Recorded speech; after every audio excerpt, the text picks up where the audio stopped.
Ağla diye. Ağla var, laf ağla var. 13-14 yaşı var. İndiden ne erken evlenmek lazımdır. Kent hayatı, kent hayatı. Bu güne de şükür. Çətin həyatımız olsa da, amma yenə həyatımdan çox razıyam.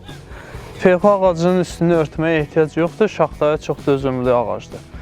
Yəni, əsasən də mandarindir, apelsindir, bunların üstünü örtüləcək.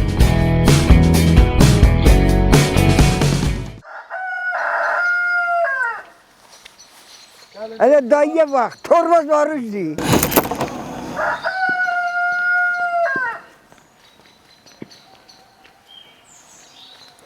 Allah bereket versin verin. 60 yıl ekmişim bunları. Şimdi neçe il? 50. 50. Ha. Dalini ağla diye. Ağla diye. Ağla var, laf ağla var. Ha. Ağlasından ağla diye.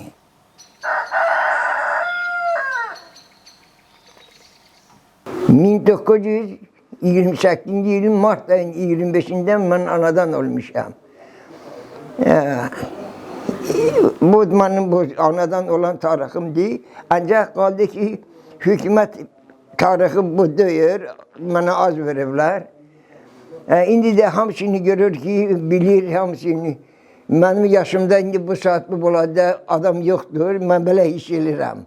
Uşağın ne ihtiyarı var idi, bir büyüğü kovağında kessin. Şimdi ben burada keserim, delleye gidende gözüm olur, görüm bir uşak maşın geçir. Gözüm böyle diyor ki, "Ami hara gidersen?" Burada bu della göre, orada beni oraya yaparsın diyor, yoktur. Şimdi kabuliyet kalacak yoktur. Kabuliyet o vakti vardı ki bizim Sovet neden hükümet dağıldı, kabuliyet kalacağı da gitti.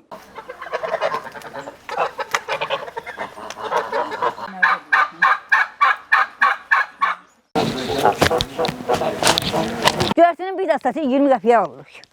Kənddə. Yenə şəhərə gedəndə bir tərbiyəcir alırıq. Kənddə 20 qəpiyə alırıq biri. O da biraz əkmişəm, bax, görürsən, biraz görüb. Çıxıb, indi yenə təzdən əkirəm. 9 baş ailəyik. Kişi dəmi 220 manat sosial pensiya alır. 360, 90 manat, 390 manat, 90 manat bana alır. Qabaq çayın suyunu içərdik. İndi tay zibil qalıb çaya tökürlər. Pampres tökürlər çaya. O suyu içmək olar. O suyla paltar yemək olar. Yox. Hala heyvan da içir, yenə adam çim çəkir. Erkən yaşında biz də xoşlanmırıq. Nəyə lazımdır? Uşaq qoy oxusun, savadlı olsun. Mənim bir dənə nəvam, böyük nəvam 9-da oxuyur. Turistikdə də oxuyur, Lankarında. Burada da müəllim yanına gedir. 13-14 yaşı var. İndidən nə erkən evlənmək lazımdır? 5. O da əlinə 5 yazıblar. 5. Nənə. Uy. Nənənin qızıdır, nənənin kukulasidir bu. Qaqaş Gölgün lezzet dersinden kesege var. 3. dersi değil.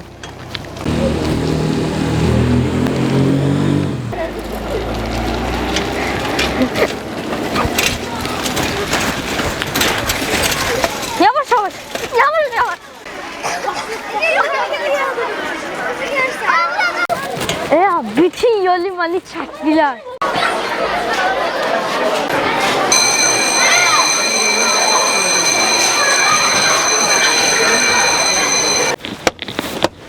Yarım kilo kepeği, bir de yarma, arpanın yarması.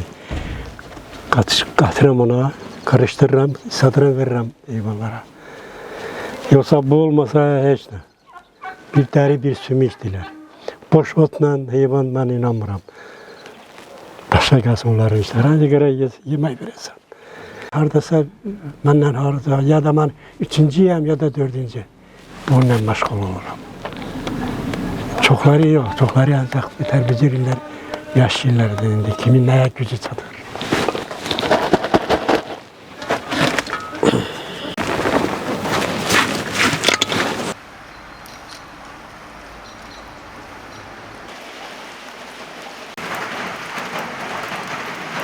Bu abi artık bizim dede babadan kalan.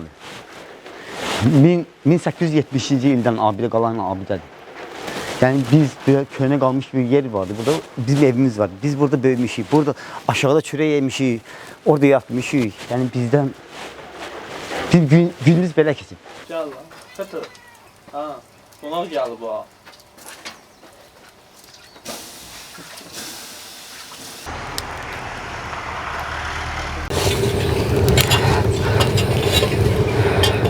Çətin həyatımız olsa da, amma yenə həyatımdan çox razıyam. Zavod çörəyi vallah belə imkan daxilinə baxanda şəhərdə əl vermədiyi üçün elə eyni bərəkətinə qurban olum. Allah bir vaxt, heç vaxt əskiyin eləməsin. Amma təndir çörəyi bilirsən ki, özünüz gözünün qabağında heç bir kimyavi maddə qatmadan bir həftə bişiririk, bir həftə yola verir bizi. Təzə qalır. Amma zavod çörəyini alanda bir gün sabah öcə yemək olmur. Ona görə elə öz bacardığımız qədər öz qidalarımızla qidalansa daha yaxşı olar. Mandarin ağacıdır, limondur, apelsindir. Burada da qəşəng kenkanlarımız var. Bu illəri biraz ağaclarımız zəifdir. Keçən illəri şaxta çox oldu deyənə. Şaxta biraz ziyan vurdu bizə. Yenə də buna da şükür, yenə də yaxşıdır hər şey. Bu da kenkan ağaclarımızdır. Təzyiqin, şəkərin bir nömrəli dərmanıdır. Əsasən kompotu mürəbbəsi eləyirlər, kompot eləyirlər. Çox dadlı olur, yaxşı olur. Peyxu ağacının üstünü örtməyə ehtiyac yoxdur, şaxtaya çox dözümlü ağacdır. Yəni, əsasən də mandarindir, apelsindir, bunların üstünü örtüləcək. Bu şaxta təsir eləməz. Bizdə çünki qar çox yağır, ona görə. Əsasən də son 2 ili həddindən artıq çox qar yağır.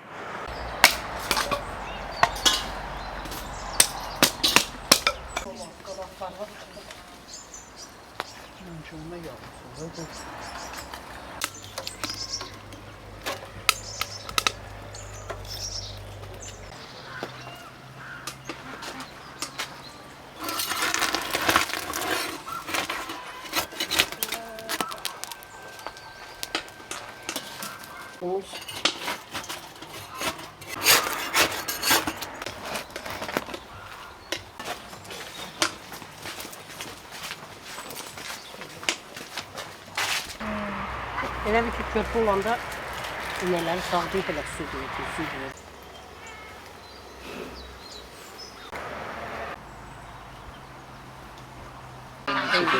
İçməkləri üçün.